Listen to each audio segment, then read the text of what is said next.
right, so let's dive into being an expert. All right. Now, I have two questions for you. Two questions. Number one, what makes you an expert? In other words, why should clients choose you? Do you know what that answer is? A lot of us don't. It's okay if you don't know the answer, but I do want you to think about these questions. A lot of times we struggle because we just don't ask ourselves the right questions. All right, question number two. Okay, all right, we're gonna dive into it. So if you do know what your expertise is, why clients should choose you, why are you the best option, the only option for them, then the next question is, do you know how to communicate that? Do you know how to communicate it in a way that makes you the obvious no-brainer choice? Okay, so there's usually two issues here. Number one, we don't know what our expertise is, which therefore we can't communicate it. Or we do know, but we just don't know how to articulate it and put it into words. Okay, so that's usually the two problems. So like I said, every single one of you has expertise. Every single one of you. All right. The worst thing you can do, though, is to have your expertise go to waste because you don't know how to identify it, you don't know how to leverage it, or you don't know how to communicate it. So those are the things we really want to be able to do in order for people to know we are they don't need to look no more. Like your search is over. That's what we want them to think and feel when they come to us, when they see what we're putting out there. All right. So let's take a look at what wasted expertise looks like. All right. And this is where I'm going to talk about Fiverr. And this is where I'm going to talk about all the things. Okay. So hiding behind the visuals, you guys. Yes, we're designers, but that's not what we're selling. That's not what we're selling. And if that is what you're selling, then it makes sense why we're having some issues right now, okay? So hiding behind the visuals and our design skills rather than tapping into the true value that we have to offer has nothing to do with it's not hard skills, okay? It's not the hard skills that gives us the expertise because everybody else, we all have those. We all have those, which makes us a commodity. It makes design a commodity. So what is a commodity? It's a basic good used in commerce that is interchangeable with other goods of the same type. So when you lead with the visuals, you lead with the design, you lead with the logo, the website, they can literally get that for $10 somewhere else. That cannot be the value. That cannot be the expertise. That cannot be what you lead with. That doesn't make you special at all, no matter how talented you are. That's only going to get you but so far, okay? And remember I talked about those low-paying clients versus those high-paying clients. They're looking for something different. The low-paying clients are looking for just visuals only. So if that's what you're focusing on, all you post about is visuals, and maybe you're even giving tutorials on how to do the visuals, which then you guys stop doing that, please, because you're showing them, one, how to do your job, and two, you're showing them it's not that difficult, which then further in their mind, makes what we do not worth the money. We're training our people how to think with everything that we do, okay? Okay, so let me see. When you are a commodity, you guys, it is impossible to charge more because there's nothing special about you or what you do. And they can go to Fiverr and they can go to Etsy and they can get something for $10, $5 for free. All right, we can't lead with the design. That's not it. That is not it, all right? Now, when you don't show up as an expert or you don't believe that you're an expert, and notice here, I don't know if y'all can see my mouse, but the word believe in and of itself has the word lie in it. So we choose to believe certain things. I can't call myself an expert because I'm self-taught. I can't call myself an expert because I didn't go to school for this, or because I haven't worked with enough people, or because I haven't been doing it long enough. What stories are you telling yourself? And why are you choosing to believe them? Why are you accepting them as fact? Are you looking outward to see, is this actually true? Is this actually true? So when you do this, when you don't show up as an expert and you believe the lies that you tell yourself, right? Because when we grow up, people say, don't brag on yourself, don't boast, you can't do that in your business. You have to beef yourself up. You have to fill yourself up, believe in yourself, because that's where it starts. If you don't believe in yourself, you're going to have a really hard time getting anyone else to believe in you, okay? So all of this stuff really that we're talking about, getting these clients, it starts within. It starts within, okay? So when you do this, you're committed to playing small, and you are committed to playing not to lose rather than playing to win. Those are two very different things. Playing to win, someone who's playing to win is they believe in themselves and they know, I'm going to do everything I got to do to win. But when you're playing not to lose, it's just, well, I'll just get what I can get. I'll do what I can do. I'm not the best anyways. How are you talking to yourself? Would you talk to your friend the way that you talk to yourself? Probably not. Probably not. Okay. Unfortunately, when we do this, we are committed to repelling high-paying quality clients. Why is that? Because the high-paying, high-quality, low-stress clients are committed to working with experts. Okay? They are committed to working with experts. So, if you want those types of clients, you got to be able to tap into your expertise. You got to be able to know what it is, and you got to be able to talk about it in a way that they care, okay? So let's dive into how to actually own your expertise. So your expertise lies in your story, your experiences, and your background. You have to be able to use it to your advantage. Why is that? Because you're the only person that has that experience. No one has been through exactly what you've been through. And because you have gone through certain things, you wear certain lenses, certain glasses. You see the world differently because of what you've gone through. And your perspective allows you to help your clients in a very specific and unique way that is only available through you. That's what you have to tap into. So when you understand how to share your story, your experiences, and your unique background, you have the ability to create instant expertise. You're already an expert. That person who you want to become, who has a multiple six-figure, seven-figure business, who has an agency, who has all the designers working and we're helping the community, right? She's already in you. She's already there. You already have what it takes. You just got to be able to tap into her, tap into what she knows. Same thing, you know, but she's just talking about it differently. She's showing up differently. It's handled exactly. She already did it. It's already done. We just got to do the things to catch up with her, right? So showing up as an expert is simple to do. It's easy to do when you understand how to do it. And when you do tap into your expertise, leverage your story, experiences, and backgrounds, you're going to crush the feelings of imposter syndrome and self-doubt. Several of the messages that I had with you guys in text, self-doubt, imposter syndrome, all of the things, right? You got to look within. You got the juice. You got the sauce. It's within you. We just got to tap into it, okay? So we're going to be able to crush the feelings of imposter syndrome and self-doubt while simultaneously creating a level of confidence that allows you to no longer feel the need to prove yourself to anyone.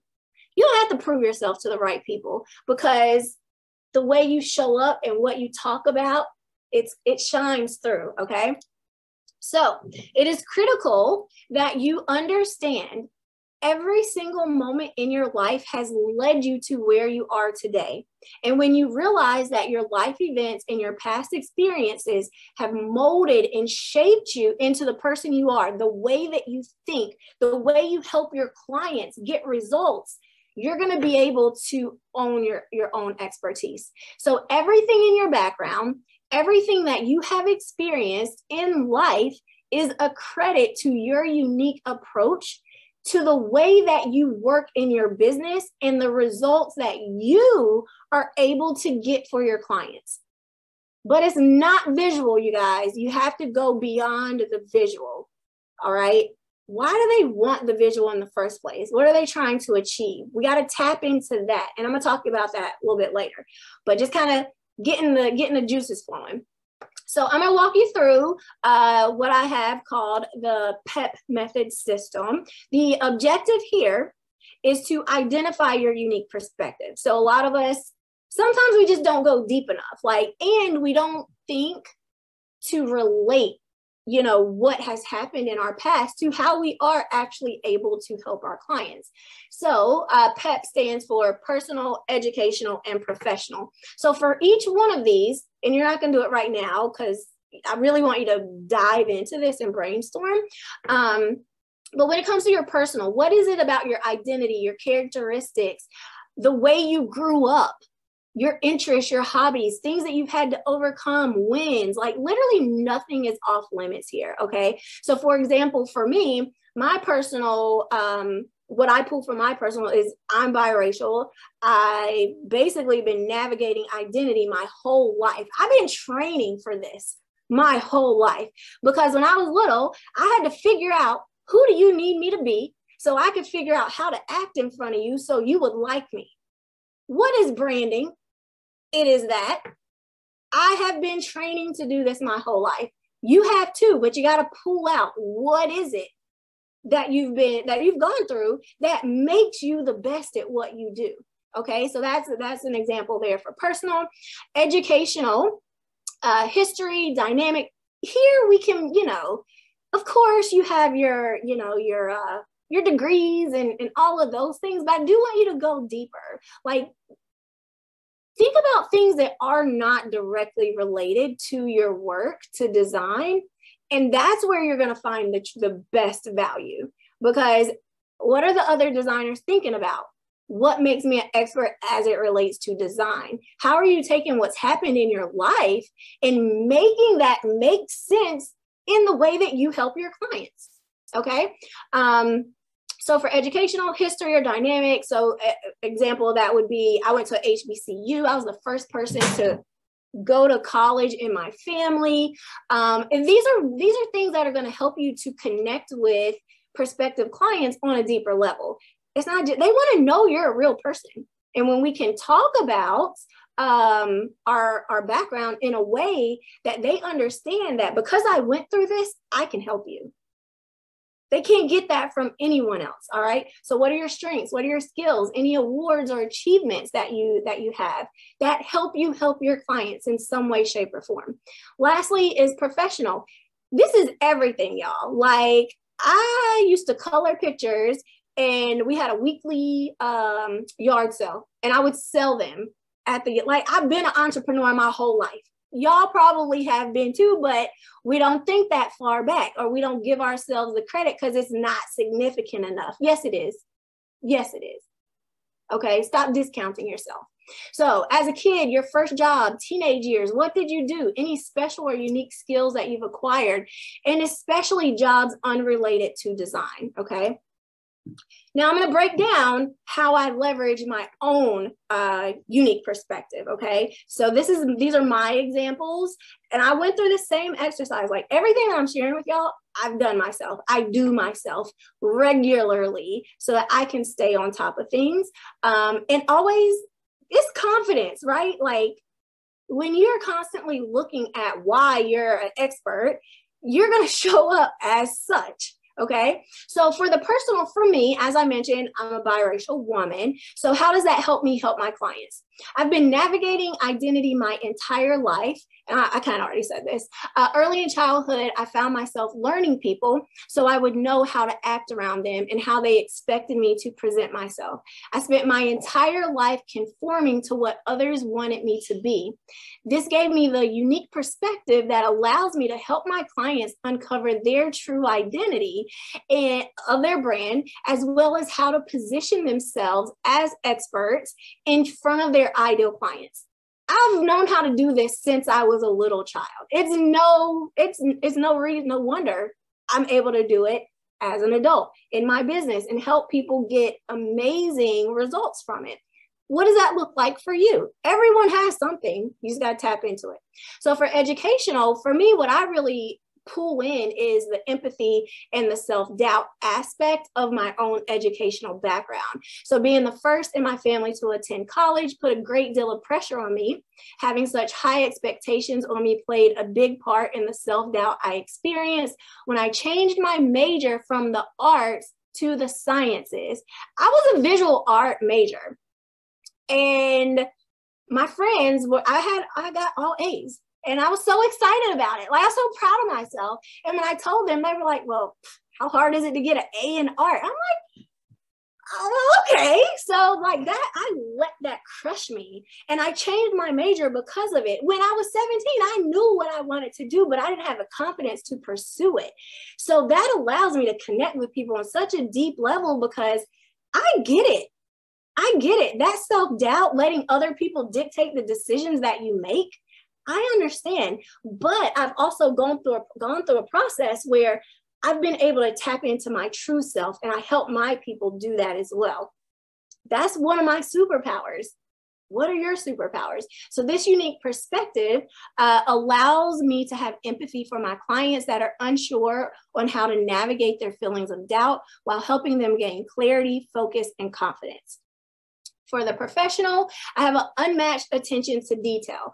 So like I said, I changed my major from the arts to the sciences. I have a degree in animal science. I don't even know where that thing is. Like, it's just an expensive piece of paper in the attic, probably. I don't even know. But I do use it indirectly to help my clients. So having a background in biomedical research helped to create an attention to detail that is unmatched. Even the smallest mistake could result in a failed study. I worked on $1 million studies and I had to pay attention. This helps me help my clients because I don't miss anything, right? I don't miss anything. And that's why I know so much about y'all, because I remember stuff. I remember all of our conversations. It has a lot to do with this. And I leverage it, right? It helps me to help y'all feel special because you are special. That's part of my superpowers. What is your superpower? So it's this attention to detail that allowed me to excel in the wedding industry where every detail mattered, right? Even though it has nothing to do with design, it kind of does. It's the design field, even though it was weddings. This unique perspective combined with my background in customer service allowed me to develop systems and streamlined process that create a client experience that was elevated and second to none. I know how to serve people. I know how to love on people. I know how to make people feel like they're the only thing that matters. Because when you're in my space and I'm talking to you, you are the only thing that matters. And I'm going to give you my all. How do you do that in your business? What is it that you do that's only available through you? All right, so your turn. And you'll do this, like this isn't something you'll be able to finish today, but I want you to list off as many things as possible. Literally nothing is off limits. So what personal attributes can you identify that makes you different and that has helped shape you into the person you are today? The person that can help your clients get a very specific result, solve a problem, create a solution. What is it that in your background that helps you to do that? Same thing in your educational, same thing in your professional, okay? So after you list out everything that you can think of, you'll need to determine like what matters. Everything's not gonna matter, but still having the list, you're able to pull from it in the instant or in the occasion, the opportunity that it does make sense. So having more here is gonna be the way to go, just because even if you have a day where you're just kind of feeling crappy, you can pull out this list and be like, you know what? I'm a fucking expert. Let me get out my head, talk yourself up, get yourself out of that slump that you're in because you are worth this. You are enough. You deserve this, okay? And sometimes we just need to prove it to ourselves. This will help you do that. Okay, so let me ask you, what adjustments will you make when it comes to communicating your value in your design business moving forward? Okay, how can we leverage How can we leverage what you have to offer? Your very unique and individual thing that you have to offer. So that's all I got today. I hope this was helpful. Let me know if I can answer any questions for you, and I will see you on the next one. Bye, y'all.